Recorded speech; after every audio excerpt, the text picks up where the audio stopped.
This week, I have my good friend and colleague, Alex Freund, the landing expert. We will be discussing the latest trends in interviewing.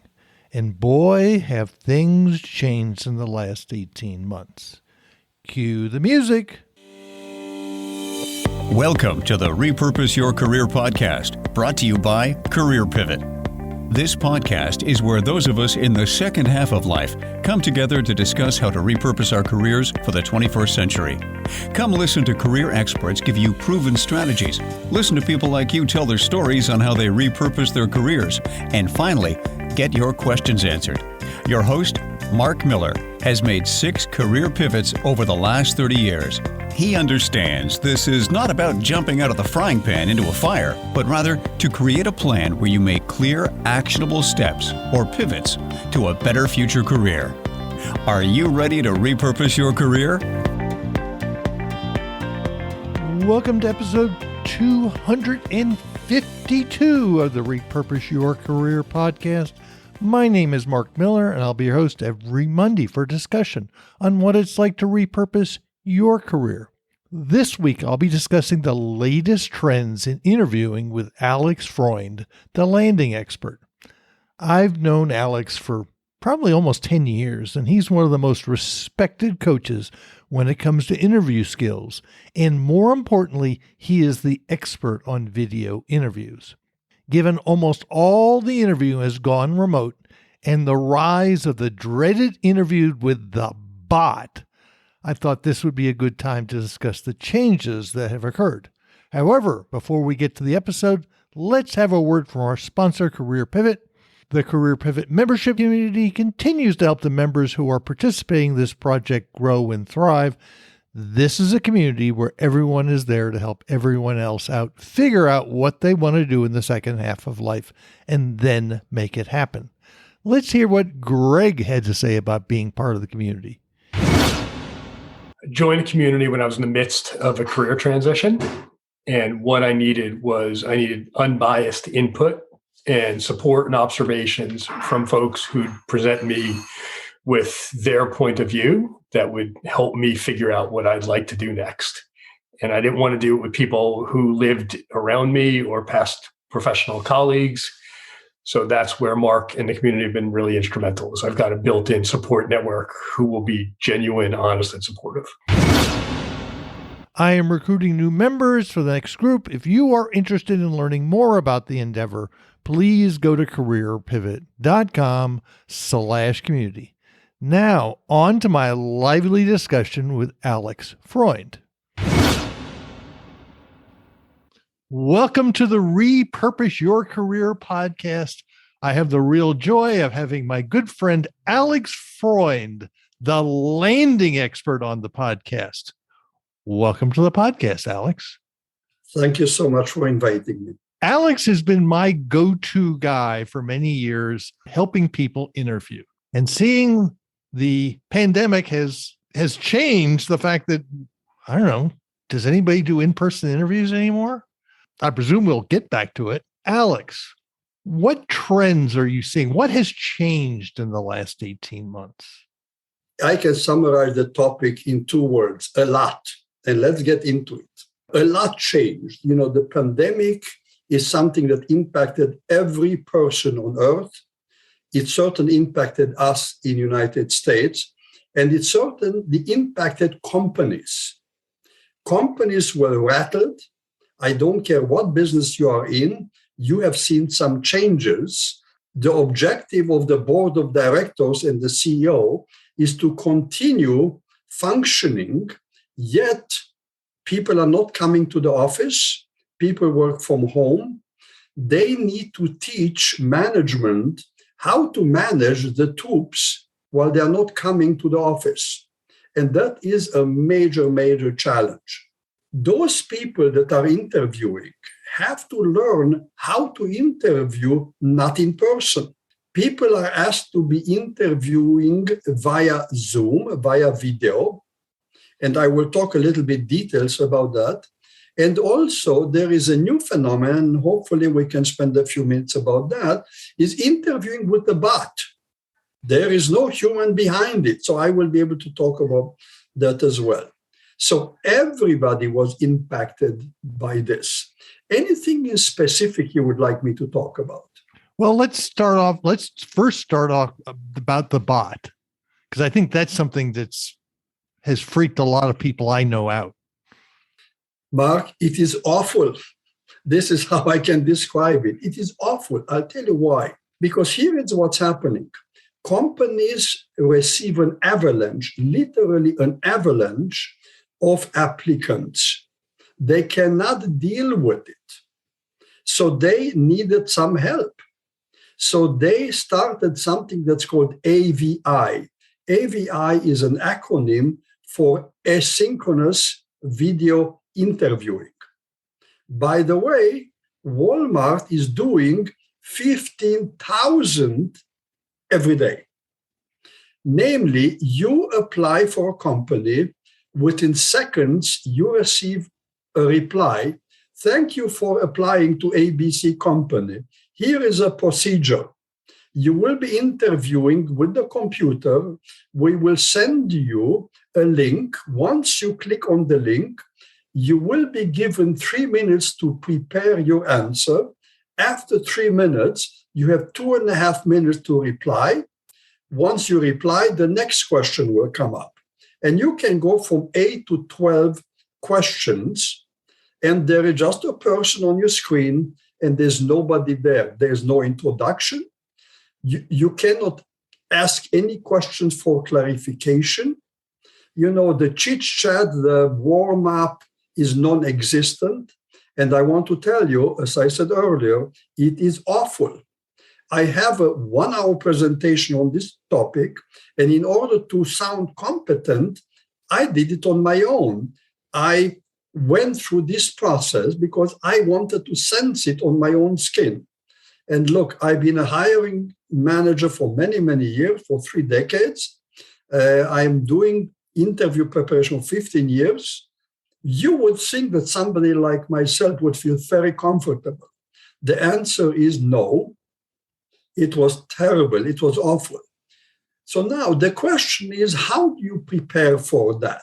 Well, you prepare like for an in-person interview, but possibly even better.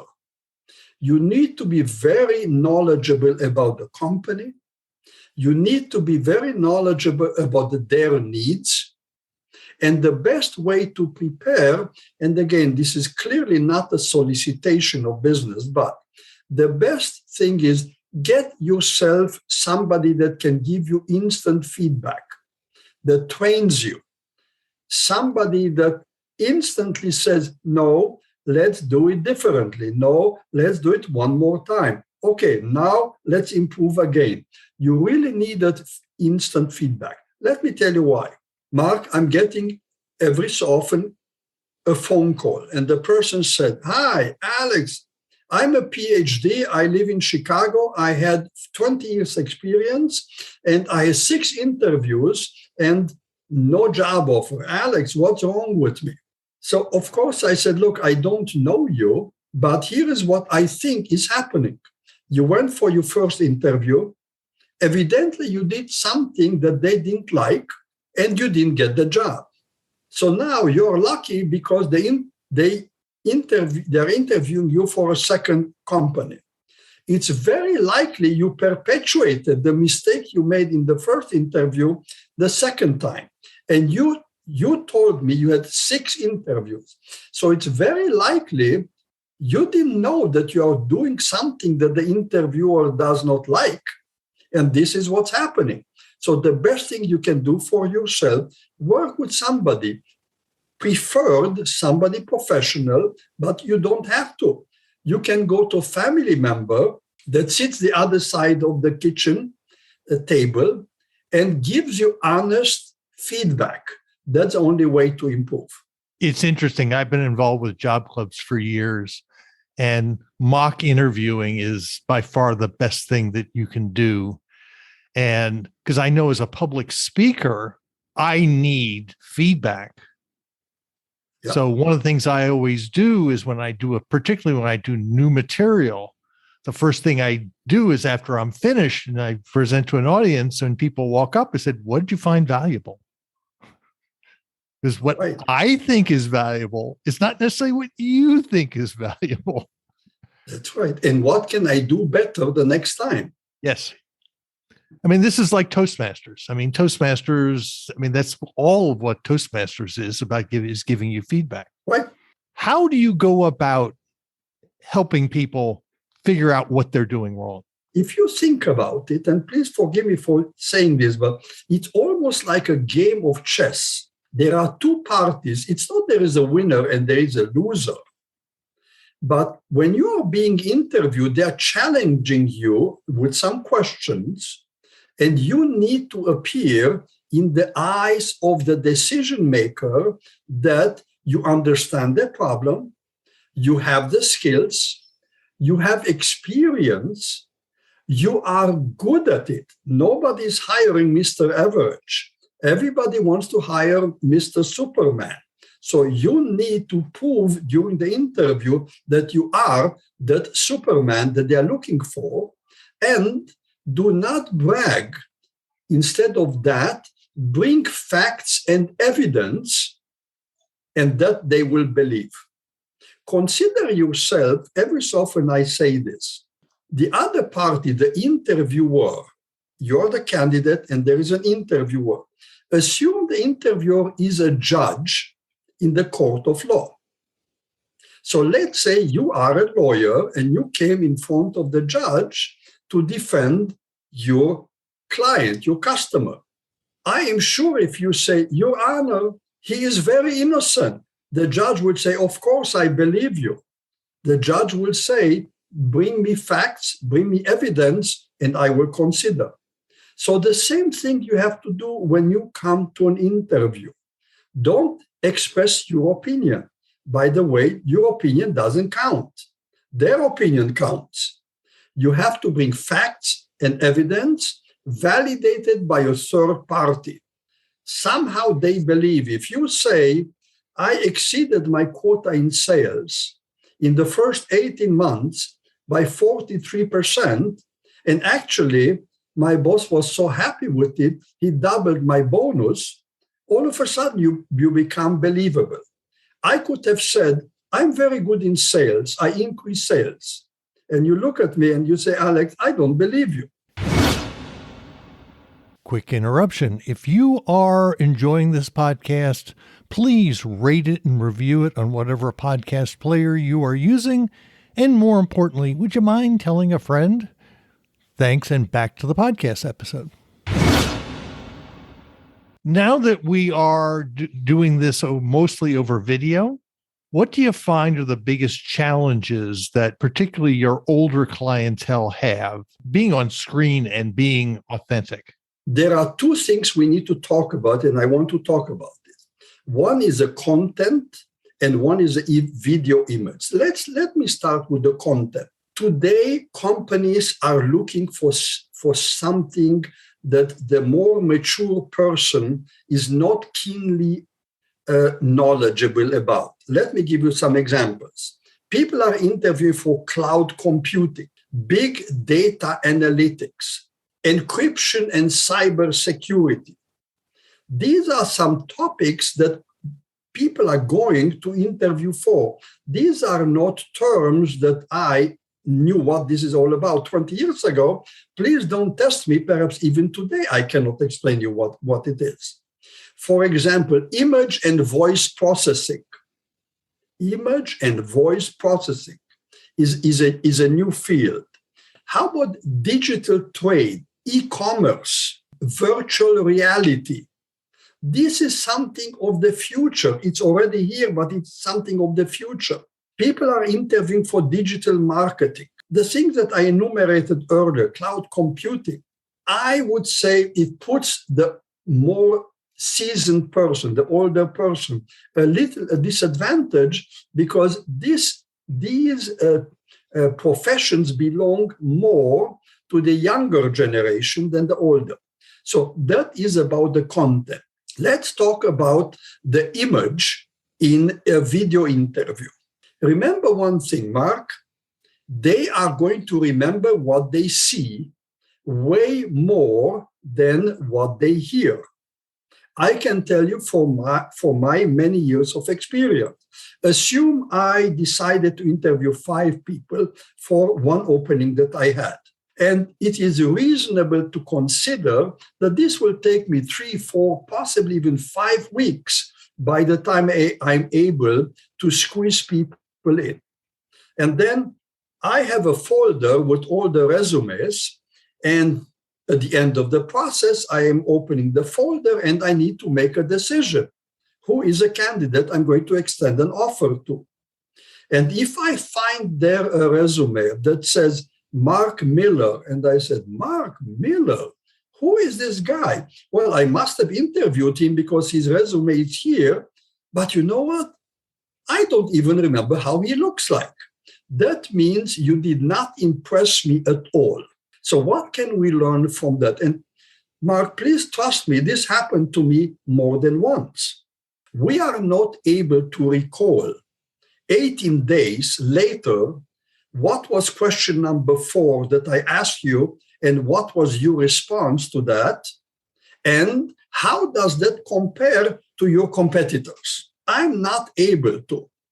But if somebody says, Alex, do you know Mark Miller? Oh, yeah, I know him. Can you describe me, Mark Miller? I can go on and on and on and describe Mark Miller as I remember him. You know, humorous, energetic, funny. He moved to Mexico. I mean, I can go on and on and on. But what was question number 4 that I asked him 12 days ago? There is no clue. I have no clue, and so forth. So what can we learn from this? You need to be distinctly different than your competition. Please remember, the interview is a competition. And whenever there is a competition, and we know the rules of the game, there's one winner and several people they're not losers, but they are not winners, definitely. The number one question of the hiring manager is, why should I hire Mark and not David, George, Jane, or Mary? And until that question cannot be answered, the hiring manager is not ready to make a decision. So what can we learn from this? You need, throughout the interview process, make sure that you are distinctly different and you separate yourself from the crowd. Don't attempt to blend into the crowd. You need to be distinctly different. So what can you do? First of all, make sure you have proper lighting. Proper lighting, very, very important. In my office, I have 3 lights when I work with my clients because I want to show them. You also want to elevate the camera to the eye level. You want to make sure that they see you looking at them, not up your nostrils and not on your bald head. You want to look them in their eyes. So the idea is elevate your laptop or the camera so it will be your eye level. When you look at the camera or the screen, you look at them. Next, position yourself not too far and not too close from the camera. If you go far, like if I were to go back now another 2 feet where I'm sitting, my head will be the size of a stamp on an envelope, very, very tiny. If I come 1 foot closer, 60% of your screen will be my face. So you need to find the proper distance from the camera.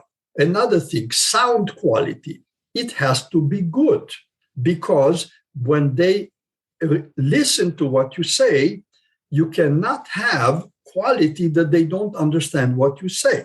And lastly, I suggest show as much as your upper body as you can. Why?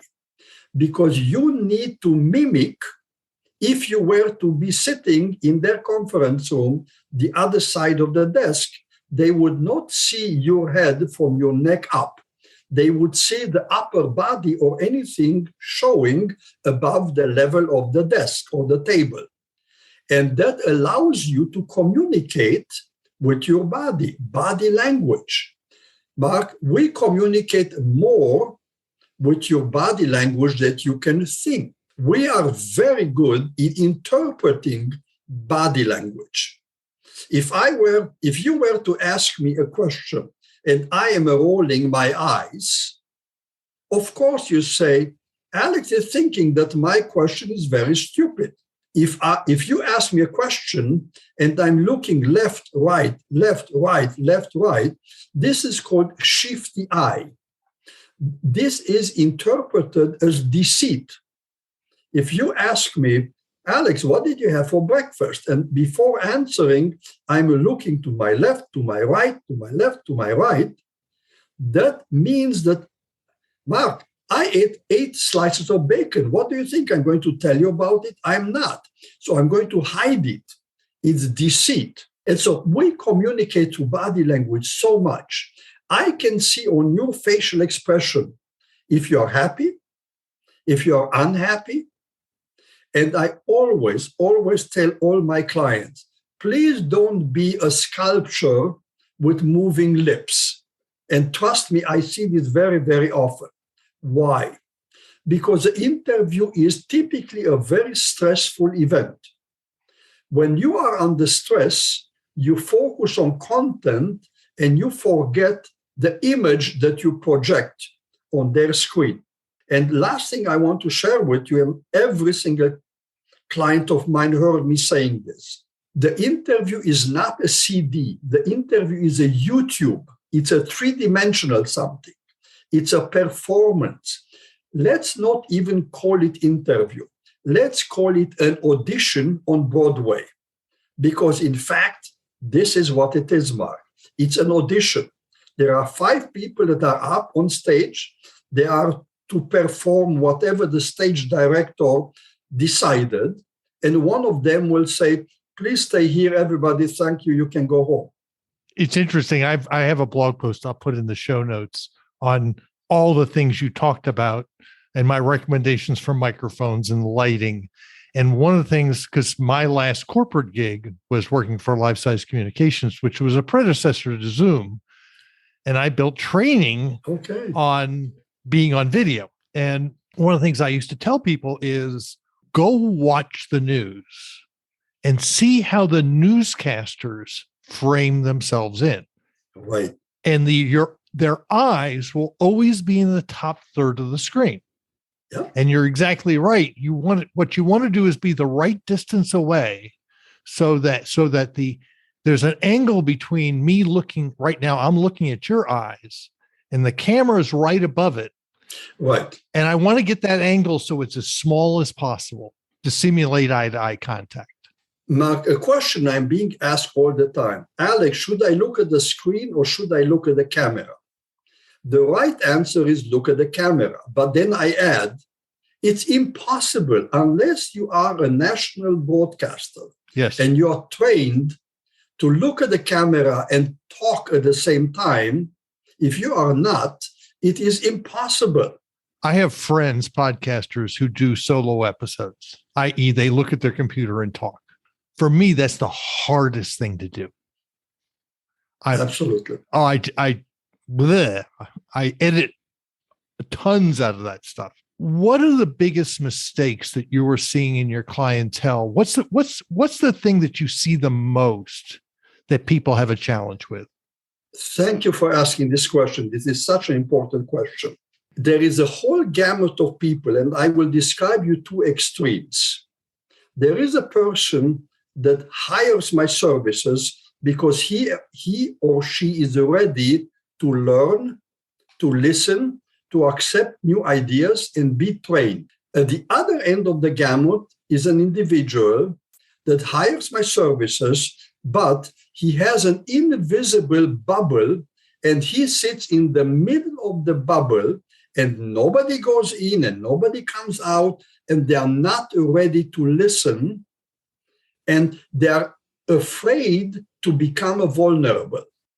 Those people, they are wasting their money with me. I'm telling you, they're wasting their money because they need help, but they're not willing to learn. They're not willing to listen. That's what I can tell you. These people, if you are not ready to let your hair down, be open, allow yourself to be vulnerable, and learn, listen, talk to the professional, listen and follow, that's good. Then you don't waste your money.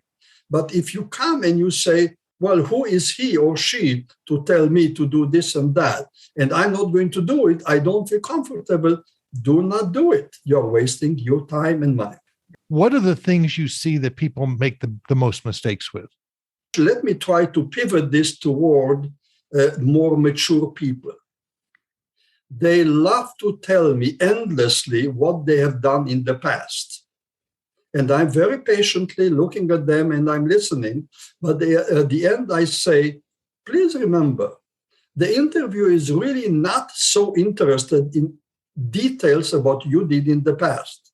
You need to catapult your past experience and successes into their future. So your job is to learn a lot about them. What are their challenges? What's their plan for the future? Again, this is hard work because if you have a private company, they are not asked to display or to put on social media or anywhere, anything. A publicly traded company, of course, they have a lot of information out there. But you really need to find a lot of information about them, be ready, be prepared, and try to take your successful past and push it into their future. That's the only thing they want to hear. I had Glenn Zweig on the podcast about a year ago, and he's an executive recruiter out of Atlanta. And I had him speaking about, switching industries. And the one thing that they talked about that I found quite fascinating was every company is dealing with disruption. Right. So when have you dealt with disruption and how did you do it? And be able to tell those stories. Question comes up all the time is this: how did you deal with COVID?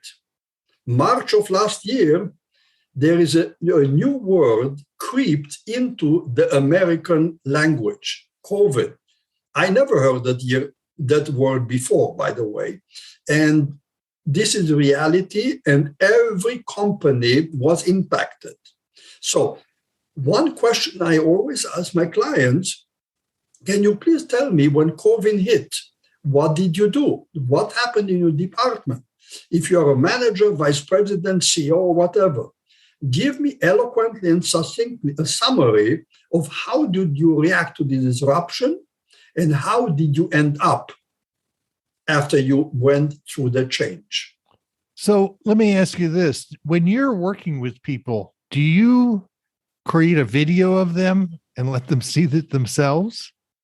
Absolutely. 100% of the time, when we start, I ask them, please record this on your computer. 100% of the time.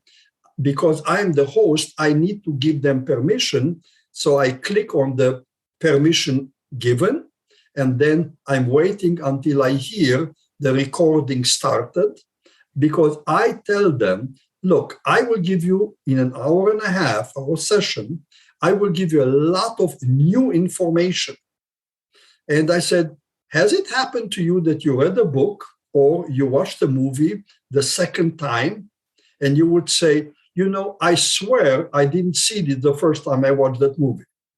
So there is a lot of information, and by you going back again and again, watching it, perhaps not the next day, but the next month or 2 years from now, you pay a lot of money, you better get your money's worth. And that's the reason, one of the advantages of working with me, 100%, my clients are recording the entire session on their computer. Yeah, as a public speaker, there is no more valuable way of learning to get better than to see a video of yourself. You will be far more critical than anybody else will be.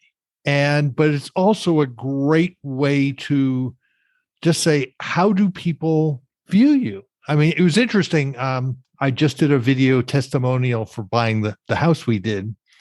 And my wife said, do I sound like that? Because my wife's never been on video before. Right. And the fact is, yes, you sound differently. What's coming out of your mouth is not what you hear. Right. Learning all the filler words you use. I can tell you from editing my own podcast, I at the beginning of conversations, I always start out with so, and I always edit that out. How do I know that? I've heard myself. This is episode 251. I've heard myself so many times. So hearing and seeing yourself is so valuable. Mark, I want to, if I can squeeze in, I want to give some specific information because this may be valuable, especially for more seasoned people. I told you that I went to a company to do the video interview. This is the video with the bot. This is not a video with the human. And I can tell you, as soon as I was done, I hit a button and I get a printout of the artificial intelligence interpretation of what I did. So here is in front of me the list.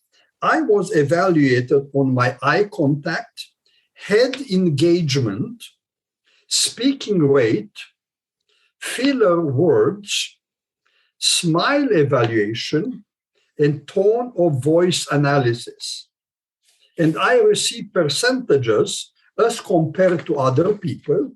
And when it came to tone of voice analysis, I can show you here on the screen, but I will explain this. The first part talks about emotions. And when they talk about emotion, they evaluated me on anger, joy, fear, sadness, and disgust. Artificial intelligence can evaluate that. When it came to language style, they talked about analytical, tentative, and confident. You cannot fool the artificial intelligence. So question that I'm being asked, so how do you prepare for that? And I said, I don't know how to prep. You need to be honest. You may want to do such a test and see what are the areas for improvement. It's a great tool to prepare for an interview and for a video interview with a bot. Yeah, it's interesting. It's one of the problems with artificial intelligence in this kind of arena is what happens when you have English isn't your first language. I'll use the example at my first startup.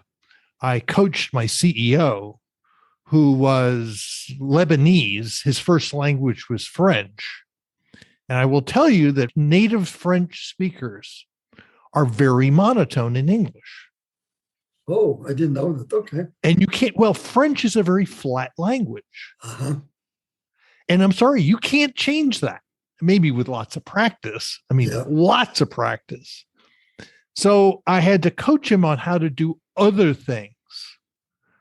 And that's one of the things I fear about artificial intelligence in this type of of different cultures, our body language. I can tell you, having worked all over the world, that body language really varies between the Japanese, the Chinese, the Indians, the Americans, the Germans, the Israelis.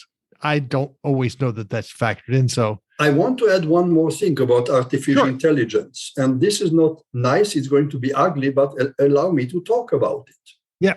Women and Black women are big time discriminated against. Why? Because the artificial intelligence takes a database of existing information and you are compared against that. Yes. So if they have in their database many white men and very few Black women or Oriental or I don't care where, you are discriminated against, and the artificial intelligence doesn't know that, but it gives you the fact. I read about it and I absolutely believe in that.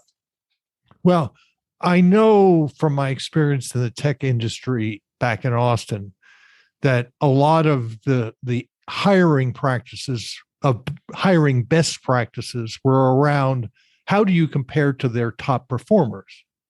Because they want more top performers. Well, if all their top performers are young white males, wow, that makes what they're getting is young white males. And that was this was even 10 years ago, there was big concern about the fact that there wasn't the diversity. And that's where it'll be interesting to see with this whole diversity, DEI. No, diversity, equity, I think, and inclusion. So DEI. Yeah, the diversity, equity, and inclusion movement. We'll see what this does to how people hiring. If you had a crystal ball and you looked 1 year from now, and by the way, we're recording this early in December. It'll air and publish in the second week of January. Where do you see us in a year from now?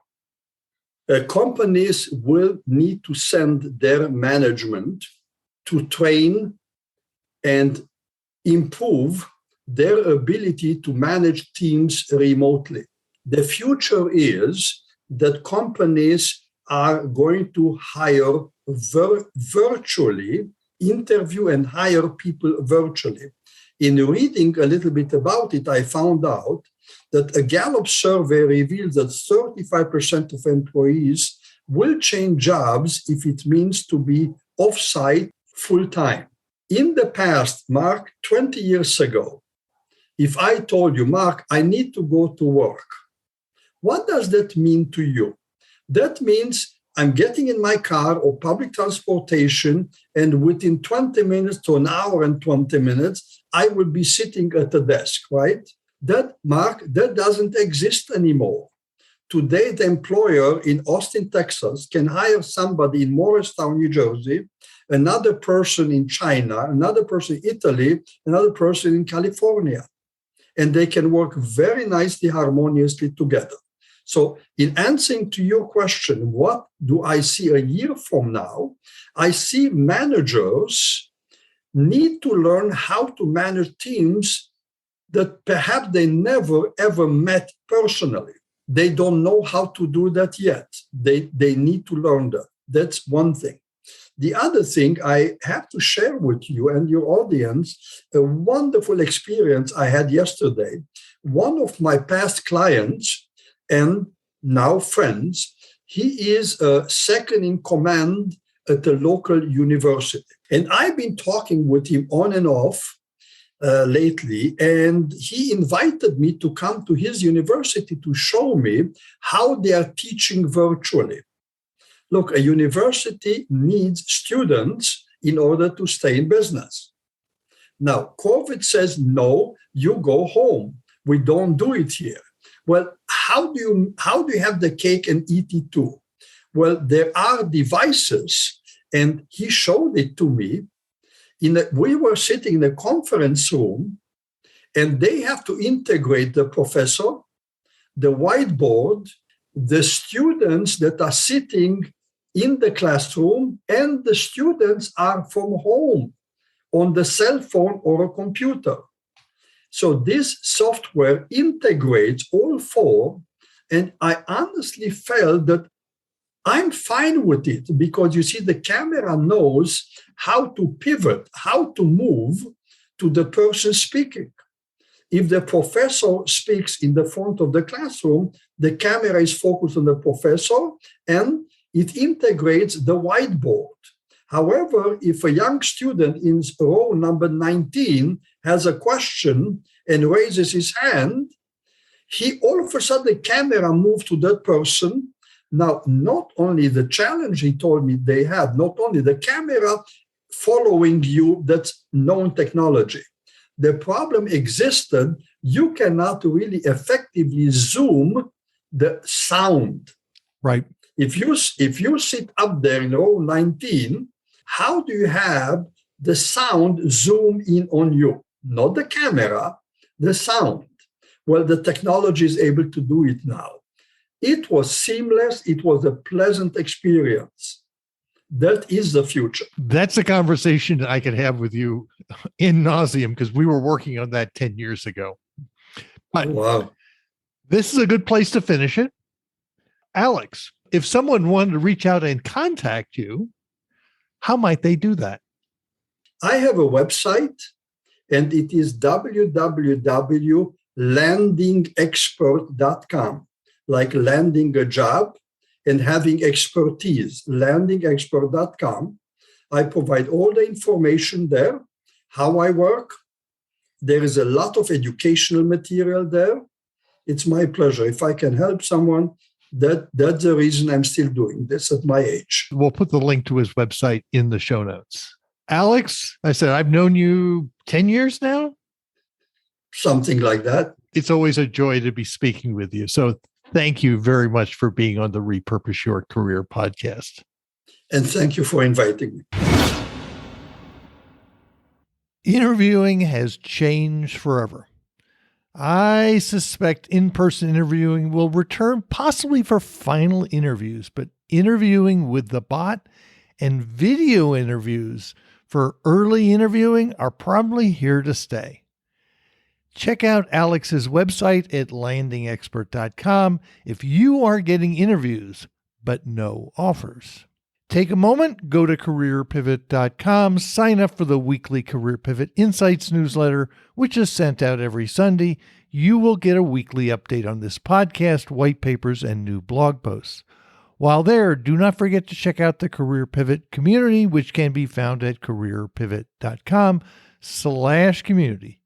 Feel free to connect with me on LinkedIn. Look for Career Pivot on Facebook and LinkedIn. You'll also find me on Twitter at Career Pivot. Thank you for listening all the way to the end of the Repurpose Your Career podcast. You will find all the show notes at careerpivot.com/episode-252. You can also subscribe to the podcast on Apple Podcasts, Stitcher, Google Podcasts, Podbeam, Overcast, Spotify, Pandora, Amazon Music, and lots of other places where podcasts can be found. This podcast can be found on the Repurpose Your Career podcast channel on YouTube. Hope to see you next Monday for another episode of Repurpose Your Career podcast.